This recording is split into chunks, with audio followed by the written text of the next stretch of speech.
Hello and welcome to another night of Liberty Readers. Thank you for joining me again. I am Candy the Storybook Lady, and we are on our second night of adventure in The Voyage of the Dawn Treader, another book in the Chronicles of Narnia. This time we find ourselves just with Lucy and Edmund and their cousin Eustace, and they've been sucked into a painting, and they find themselves traveling once again with Prince Caspian. They reunited with him on a ship. So they're on an adventure again. So let's get started and see what happens this time. Chapter 3, The Lone Islands. "Land in sight!" shouted the man in the bows. Lucy, who had been talking to Rince on the poop, came pattering down the ladder and raced forward. As she was joined by Edmund, and they found Caspian, Drinian, and Reepicheep already on the forecastle. It was a coldish morning. The sky was very pale, and the sea very dark blue, with little white caps of foam. And there, a little way off on the starboard bow, was the nearest of the lone islands, Felemath, like a low green hill in the sea. And behind it, further off, the gray slopes of its sister Dorne. "Same old Felemath, same old Dorne," said Lucy, clapping her hands. "Oh, Edmund, how long it has been since you and I saw them last." "I've never understood why they belong to Narnia," said Caspian. "Did Peter, the High King, conquer them?" "Oh, no," said Edmund. "They were Narnian before our time, in the days of the White Witch." So we have Felemath. It looks like another island named Avra, and the Dorne. These are the lone islands. By the way, I've never yet heard of how these remote islands became attached to the crown of Narnia. If I ever do, and if the story is at all interesting, I may put it in some other book. "Are we to put it in here, sire?" asked Drinian. "I shouldn't think it would be much good for landing on the Felemath," said Edmund. "It was almost uninhabited in our days, and it looks as if it is the same still. The people lived mostly on Dorne and a little on Avra. That's the third one. You can't see it yet. They only kept sheep on Felemath." "Then we'll have to double that cape, I suppose," said Drinian, "and land on Dorne. That'll mean rowing." "I'm sorry we're not landing on Felemath," said Lucy. "I'd like to walk there again. It was so lonely. A nice kind of loneliness, and all grass and clover and soft sea air." "I'd love to stretch my legs too," said Caspian. "I'll tell you what, why shouldn't we go ashore in the boat and send it back? And then we could walk across Felemath and let the Dawn Treader pick us up on the other side." If Caspian had been as experienced then as he became later on in this voyage, he would not have made this suggestion. But at the moment, it seemed an excellent one. "Oh, do let's," said Lucy. "You'll come, will you?" said Caspian to Eustace, who had come on deck with his head bandaged. "Anything to get off this blasted boat," said Eustace. "Blasted?" said Drinian. "How do you mean?" "In a civilized country like where I come from," said Eustace, "the ships are so big that when you're inside you wouldn't know you were at sea at all." "In that case, you might as well just stay ashore," said Caspian. "Will you tell them to lower the boat, Drinian?" The king, the mouse, the two Pevensies, and Eustace all got into the boat and were pulled to the beach of Felemath. When the boat had left them and was being rowed back, they all turned and looked round. They were surprised at how small the Dawn Treader looked. Lucy, of course, was barefoot, having kicked off her shoes while swimming, but that is no hardship if one is going to walk on downy turf. It was delightful to be ashore again and to smell the earth and grass, even if at first the ground seemed to be pitching up and down like a ship, as it usually does for a while if one has been at sea. It was much warmer here than it had been on board, and Lucy found the sand pleasant to her feet as they crossed it. There was a lark singing. They struck inland and up a fairly steep though low hill. At the top, of course, they looked back, and there was the Dawn Treader, shining like a great bright insect and crawling slowly northwestward with her oars. Then they went over the ridge and could see her no longer. Dor now lay before them, divided from Felamath by a channel about a mile wide. Behind it and to the left lay Avra. The little white town of Narrow Haven and Ondorn was easily seen. "Hello, what's this?" said Edmund suddenly. In the green valley to which they were descending, 6 or 7 rough-looking men, all armed, were sitting by a tree. "Don't tell them who we are," said Caspian. "And pray, your majesty, why not?" said Reepicheep, who had consented to ride on Lucy's shoulder. "It just occurred to me," replied Caspian, "that no one here can have heard of Narnia for a long time. It's just as possible they may not still acknowledge our overlordship, in which case it might not be quite safe to be known as the king." "We have our sword, sire," said Reepicheep. "Yes, Reep, I know we have," said Caspian. "But if it is a question of reconquering the 3 islands, I'd prefer to come back with a rather larger army." By this time they were quite close to the strangers, one of whom, a big black-haired fellow, shouted out, "A good morning to you." "And a good morning to you," said Caspian. "Is there still a governor of the Lone Islands?" "To be sure there is," said the man. "Governor Gumpus. His sufficiency is at Narrowhaven, but you'll stay and drink with us." Caspian thanked him, though neither he nor the others much liked the look of their new acquaintance, and all of them sat down. But hardly had they raised their cups to their lips when the black-haired man nodded to his companions, and as quick as lightning, all the 5 visitors found themselves wrapped in strong arms. There was a moment's struggle, but all the advantages were on one side, and soon everyone was disarmed and had their hands tied behind their backs, except Reepicheep, writhing in his captor's grip and biting furiously. "Careful with that beast, Tax," said the leader.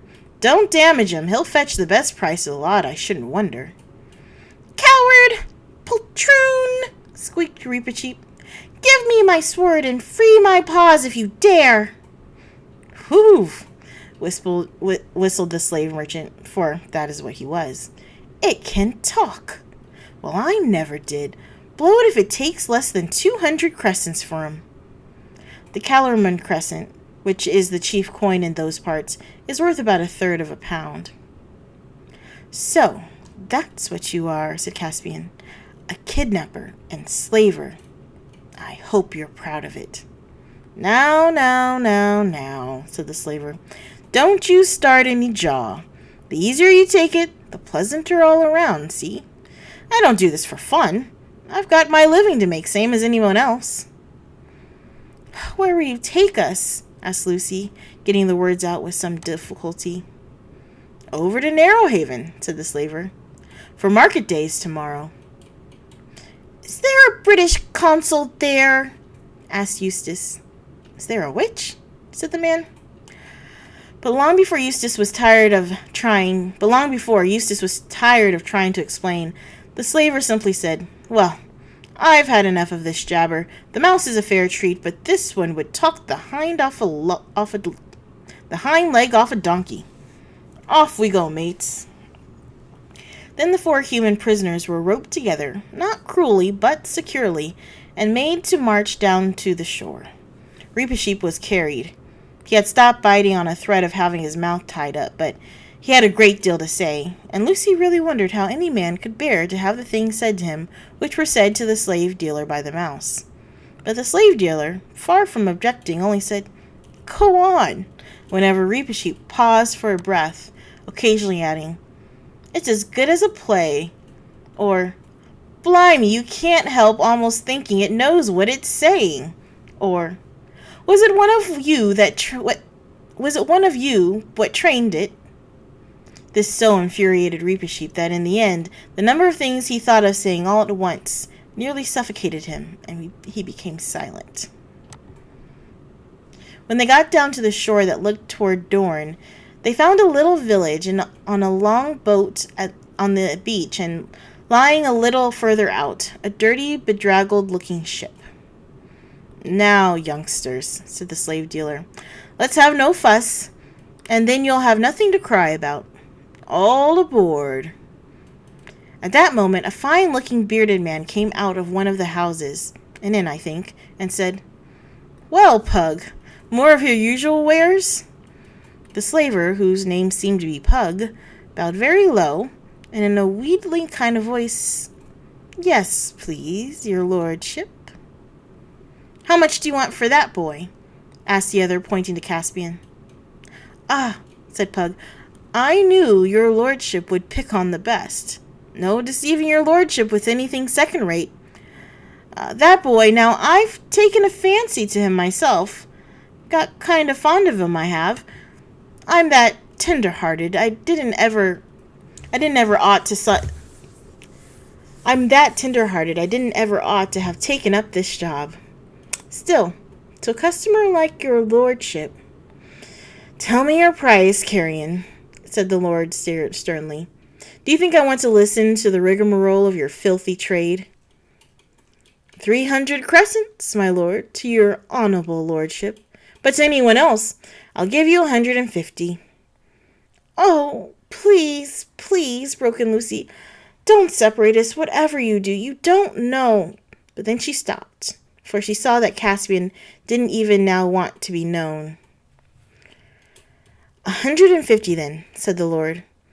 "As for you, little maiden, I am sorry I cannot buy you all. Unrope my boy, Pug. And look, treat these others well while they're in your hands, or it'll be the worse for you." "Well," said Pug, "now who ever heard of a gentleman in my way of business who treated his stock better than what I do?" "Well, why, I treat 'em like my own children." "That's likely enough to be true," said the other grimly. The dreadful moment had now come. Caspian was untied, and his new master said, "This way, lad." And Lucy burst into tears, and Edmund looked very blank. But Caspian looked over his shoulder and said, "Cheer up. I know it'll come out all right in the end. So long." "Now, missy," said Pug, "don't you start taking on and spoiling your looks for the market tomorrow. You be a good girl, and then you won't have anything to cry about, see?" Then they were rowed out to the slave ship and taken below into a long, rather dark place, none too clean, where they found many other unfortunate prisoners. For Pug was of course a pirate, and had just returned from cruising among the islands and capturing what he could. The children didn't meet anyone whom they knew. The prisoners were mostly Galmians and Terebinthians, and there they sat in the straw and wondered what was happening to Caspian, and tried to stop Eustace from talking as if everyone except himself was to blame. Meanwhile, Caspian was having a much more interesting time. The man who had bought him led him down a little lane between two of the village houses, and so out into an open place behind the village. Then he turned and faced him. "You needn't be afraid of me, boy," he said. "I'll treat you well. I bought you for your face. You reminded me of someone." "May I ask of whom, my lord?" said Caspian. "You remind me of my master, King Caspian of Narnia." Then Caspian decided to risk everything on one stroke. "My lord," he said, "I am your master. I am Caspian, King of Narnia." "You make very free," said the other. "How shall I know this is true?" "Firstly, by my face," said Caspian. "Secondly, because I know within 6 guesses who you are. You are one of those 7 lords of Narnia whom my uncle Miraz sent to a sea, and whom I have come out to look for. Argos, Byrne, Ostetian, Restimar, Mavramorn, or I've forgotten the others. And finally, if your lordship will give me a sword, I will prove on any man's body in clean battle that I am Caspian, the son of Caspian. lawful king of Narnia, lord of Cair Paravel, and emperor of the Lone Islands." "By heaven," exclaimed the man, "it is his father's very voice and trick of speech. My liege, your majesty." And there in the field he knelt and kissed the king's hand. "The moneys your lordship disbursed for our person will be made good from our own treasury," said Caspian. "They are not in Pug's purse yet, sire," said the Lord Byrne, for he it was, "and never will it be, I trust. I have moved his sufficiency the governor 100 times to crush this vile traffic in man's flesh." "My Lord Byrne," said Caspian, "we must talk of the state of these islands. But first, what is your lordship's own story?" "Short enough, sire," said Byrne. "I came thus far with my 6 fellows, loved a girl on the islands, and felt I had enough of the sea. And there was no purpose in returning to Narnia while your majesty's uncle held the reins. So I married, and I have lived here ever since." "And what is this governor, this Gumpus, like? Does he still acknowledge the king of Narnia for his lord?" "In words, yes. All is done in the king's name, but he would not be best pleased to find a real, live king of Narnia coming in upon him. And if your majesty came before him alone and unarmed, well, he would not deny his allegiance, but he would pretend to disbelieve you. Your grace's life would be in danger." "What following has your majesty in these waters?" "There is my ship, just rounding the point," said Caspian. "We are about 30 swords if it came to fighting. Shall we not have my ship in and fall upon Pug and free my friends, whom he holds captive?" "Not by my counsel," said Byrne. "As soon as there was a fight, 2 or 3 ships would put out from Narrowhaven to rescue Pug. Your majesty must work by a show of more power than you really have, and by the terror of the king's name. It must not come to plain battle. Gumpus is a chicken-hearted man and can be overawed." After a little more conversation, Caspian and Byrne walked down to the coast a little west of the village, and there Caspian winded his horn. This was not the great magic horn of Narnia, Queen Susan's horn. He had left that at home for his regent Trumpkin to use if any great need fell upon the land in the king's absence. Drinian, who was in the lookout for a signal, recognized the royal horn at once, and the Dawn Treader began standing in to shore. Then the boat put off again, and in a few moments Caspian and the Lord Byrne were just on deck explaining the situation to Drinian. He, just like the Caspian, wanted to lay the Dawn Treader alongside the saved ship at once and board her, but Byrne made the same objection. "Steer straight down this channel, Captain," said Byrne, "and then round to Avra, where my own estates are. But first run up the king's banner, hang out all the shields, and send as many men to the fighting top as you can. And about 5 bow shots hence, when you get open sea on your port bow, run up a few signals." "Signals? To whom?" said Drinian. "Why, to all the other ships we haven't got, but which it might be well that Gumpus thinks we have." "Oh, I see," said Drinian, rubbing his hands together. "And then they'll read our signals. What shall I say? Whole fleet round the south of Avra and assemble at Burnstead," said the Lord Byrne. "That'll do excellently. Their whole journey, if there were any ships, would be out of sight from Narrowhaven." Caspian was sorry for the others languishing in the hold of Pug's slave ship, but he could not help finding the rest of that day enjoyable. Late in the afternoon, for they had to do all by oar, having turned to starboard round the northeast end of Dorne, and port again around the point of Avra, they entered into a good harbor on Avra's southern shore, where Byrne's pleasant lands sloped down to the water's edge. Byrne's people, many of whom they saw working in the fields, were all freemen, and it was a happy and prosperous fief. Here they all went ashore and were royally feasted in a low, pillared house overlooking the bay. Byrne and his gracious wife and merry daughters made them good cheer. But after dark, Bern sent a messenger over by boat to Dorne to order some preparations. He did not say exactly what for the following day.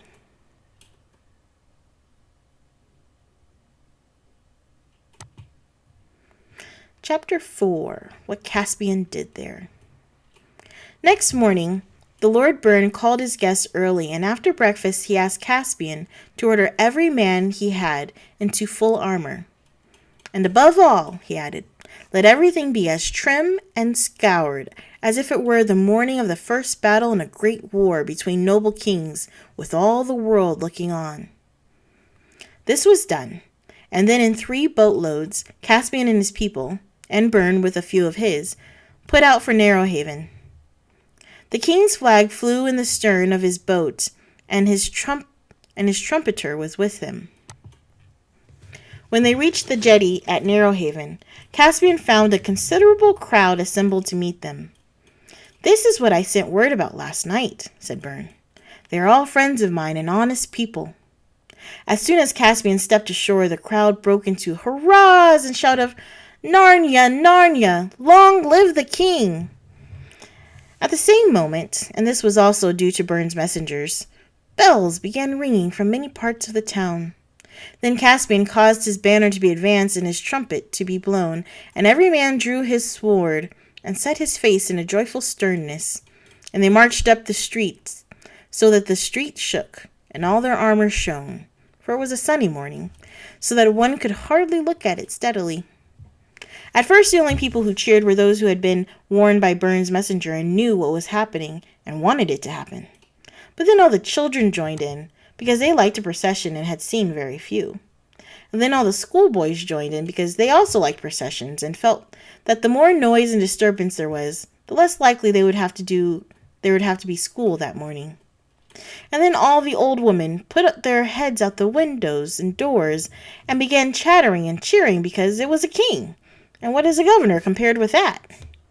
And then all the young women joined in for the same reason, and all because Caspian and Drinian and the rest were so handsome. And then all the young men came to see what the young women were looking at, and so by the time Caspian reached the castle gates, nearly the whole town was shouting. And where Gumpus sat in the castle, muddling and messing about with accounts and forms and rules and regulations, he heard the noise.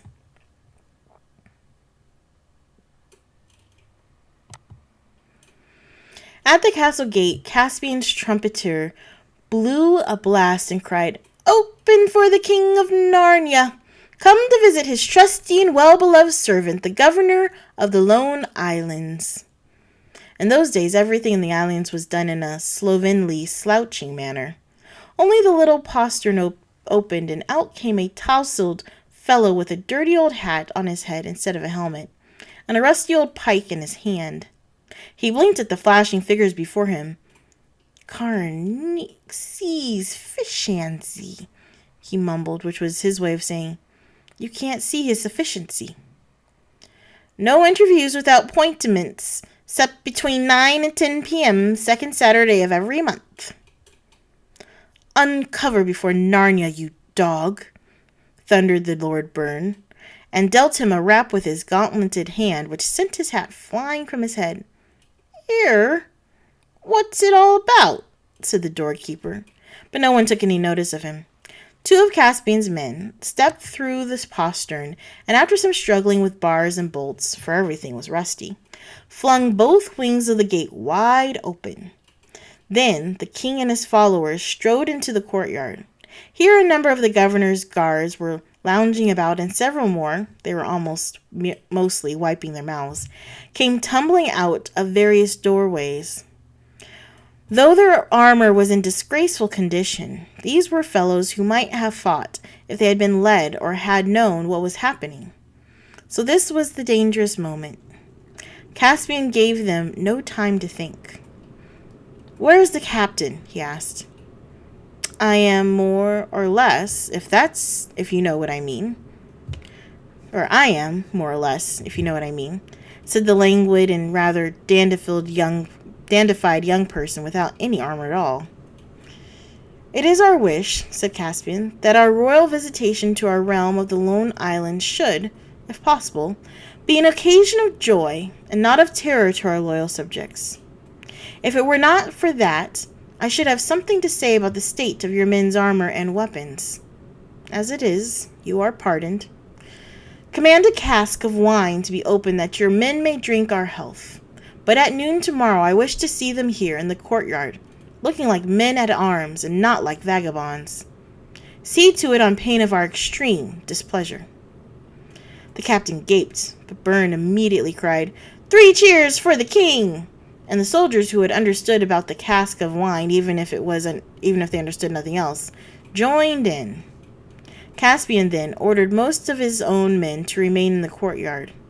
He, with Byrne and Drinian and 4 others, went into the hall. Behind a table at the far end, with various secretaries about him, sat his sufficiency, the governor of the Lone Islands. Gumpus was a bilious-looking man with hair that had once been red and was now mostly gray. He glanced up as the strangers entered, and then looked down at his papers automatically. No interviews without appointments except between 9 and 10 p.m. on second Saturdays. Caspian nodded to Byrne and then stood aside. Byrne and Drinian took a step forward and each seized one end of the table. They lifted it and flung it on one side of the hall, where it rolled over, scattering a cascade of letters, dossiers, inkpots, pens, sealing wax, and documents. Then, not roughly, but as firmly as if their hands were pincers of steel, they plucked Gumpus out of his chair and deposited him, facing it, about 4 feet away. Caspian at once sat down in the chair and laid his naked sword across his knees. "My lord," he said, fixing his eyes on Gumpus, "you have not given us quite the welcome we expected. We are the King of Narnia." "Nothing about it in the correspondence," said the governor. "Nothing in the minutes. We have not been notified of any such thing.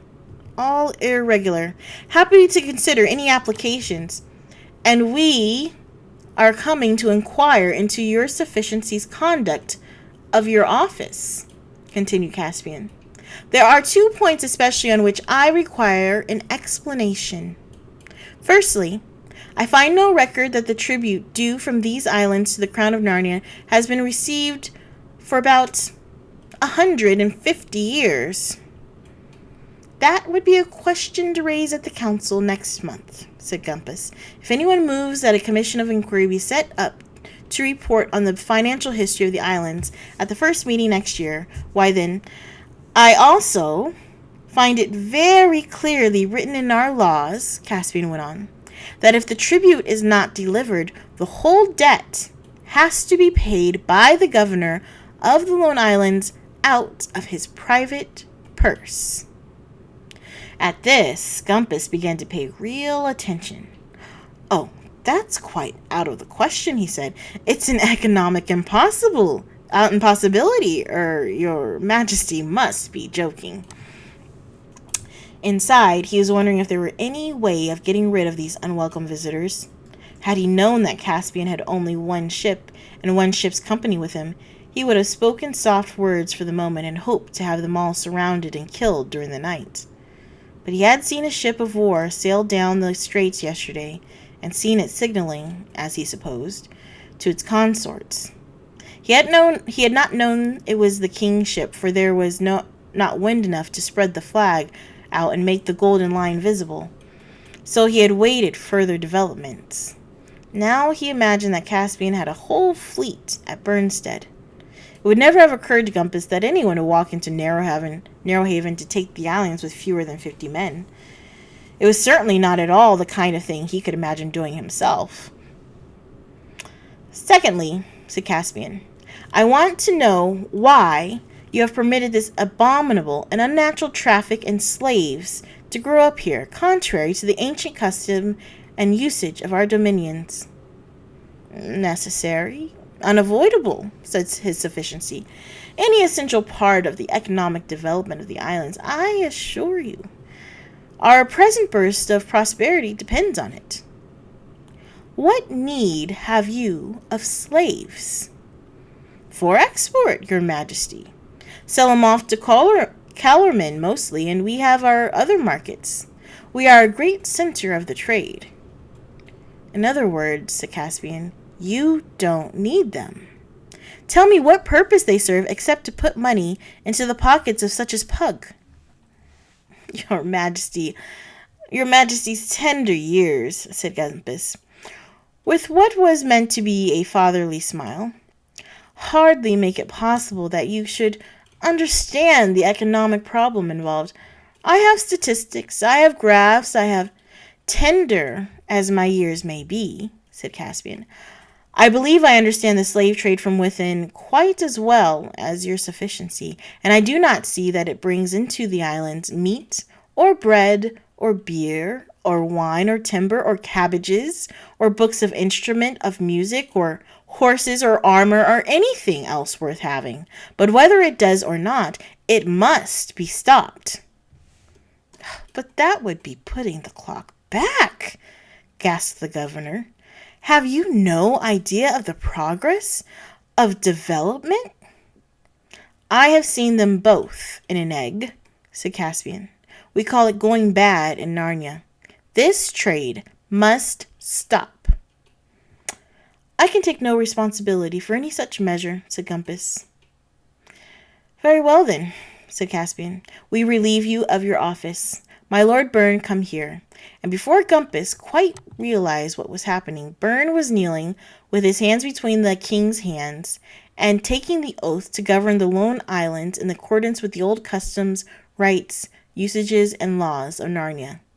And Caspian said, I think we've had enough governors, and made Byrne a duke, the Duke of the Lone Islands. As for you, my lord, he said to Gumpus, I forgive you your debt for the tribute, but before noon tomorrow you and yours must be out of the castle, which is now the Duke's residence. Look here, this is all very well, said one of Gumpus's secretaries. But suppose all you gentlemen stop play acting, and we do a little business. The question before us really is, said the Duke, whether you and the rest of your rabble will leave without a flogging or with one. You may choose whichever you prefer.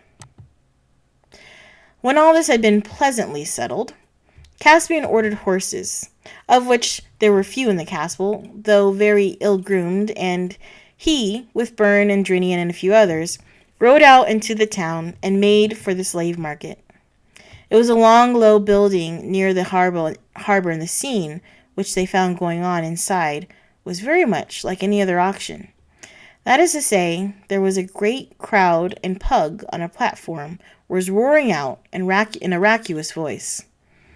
Now, gentlemen, lot 23, fine Terebinthian agricultural laborer, suitable for the mines or the galleys, under 25 years of age, not a bad tooth in his head, good brawny fellow. Take off his shirt, Tax, and let the gentleman see. There's muscle for you. Look at that chest on him. 10 crescents from the gentleman in the corner. You must be joking, sir. 15, 18. 18 is a bid for lot 23. Any advance on 18? 21? Thank you, sir. 21 is bid. But Pug stopped and gaped when he saw the mail-clad figures who had clanked up to the platform. On your knees, every man of you, to the King of Narnia, said the Duke.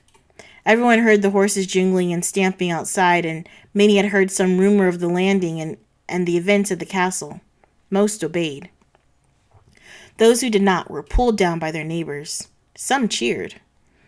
Your life is forfeit, Pug, for laying hands on our royal person yesterday, said Caspian.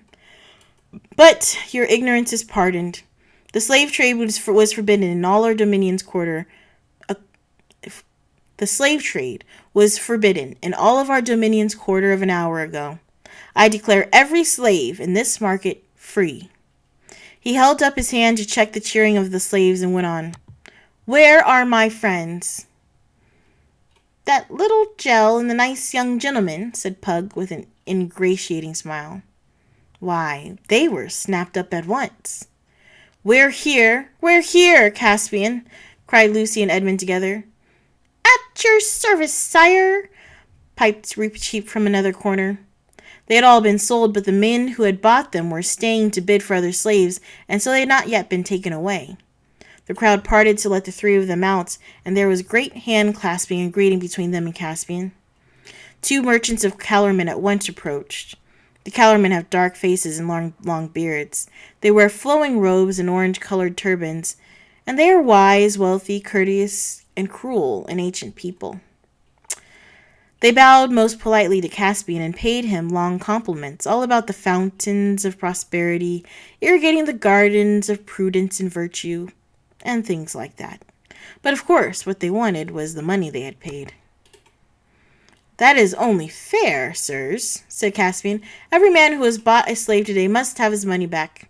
Pug, bring out your takings to the last minimum." A minimum is a 40th of part of a crescent. "Does your good majesty mean to make a beggar out of me?" whined Pug. "You have lived on broken hearts all your life," said Caspian, "and if you are beggared, it is better to be a beggar than a slave. But where is my other friend?" "Oh, him?" said Pug. "Oh, take him and welcome. Glad to have him off my hands. I've never seen such a drug in the market in all my born days. Priced him at 5 crescents in the end, and even so, nobody'd have him. Threw him in free with the other lots, and still no one would have him. Wouldn't touch him, wouldn't look at him. Tax, bring out the sulky." Thus Eustace was produced, and sulky he certainly looked, for though no one would want to be sold as a slave, it is perhaps even more galling to be a sort of utility slave whom no one will buy. He walked up to Caspian and said, "I see. As usual, been enjoying yourself somewhere while the rest of us were prisoners. I suppose you haven't even found out at the British Council." "Oh, of course not." That night they had a great feast in the castle of Narrowhaven, and then, "Tomorrow, the beginning of our real adventures," said Reap-a-Sheep. And when he had made his bows to everyone and went to bed, but it could not really be tomorrow or anything like it, for now they were preparing to leave all known lands and seas behind them, and the fullest preparations had to be made. The John Treader was emptied and drawn on land by 8 horses over rollers, and every bit of her was gone over by the most skilled shipwrights. Then she was launched again and victuallated and watered and as full as she could hold. That is to say, for 28 days. Even this, as Edmund noticed with disappointment, only gave them a fortnight eastward sailing before they had to abandon their quest. While all this was being done, Caspian missed no chance of questioning all the oldest sea captains whom he could find in Narrowhaven, to learn if they had any knowledge or even any rumors of land further to the east. He poured out many a flagon on the castle ale to weather-beaten men with short grey beards and clear blue eyes, and many a tall yarn he heard in return. But those who seemed the most truthful could tell of no lands beyond the lone islands, and many thought if you sailed too far east, you'd come into the surges of a sea without lands, that swirled perpetually round the rim of the world. And that, I reckon, is where your majesty's friends went to the bottom. The rest had only wild stories of islands uninhabited by heedless men, floating islands, waterspouts, and a fire that burned along the water. Only one, to Reap-a-Sheep's delight, said, "And beyond that, Aslan's country. But that's beyond the end of the world, and you can't get there." But when they questioned him, he could only say he'd heard of it from his father. Byrne could only tell them that he had seen his 6 companions sail away eastward, and that nothing had ever been heard of them again.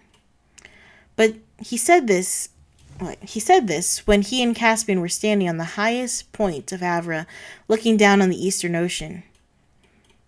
"I've often been up here of a morning," said the Duke, "and seen the sun come up out of the sea. And sometimes it looked as if they were only a couple of miles away, and I've wondered about my friends and wondered what there really is behind that horizon. Nothing, most likely, yet I'm always half ashamed that I stayed behind. But I wish your majesty wouldn't go. We may need your help here. This closing the slave market might make a new world. A war with Calormen is what I foresee. My liege, think again. I have an oath, my lord Duke, said Caspian. And anyway, what could I say to reap a sheep? And that's where we're stopped for tonight. Thanks for joining me for another night of reading. I really enjoyed you, and I hope you're enjoying this book, The Voyage of the Dawn Treader, as we continue to see what lies east next week. Have a great night.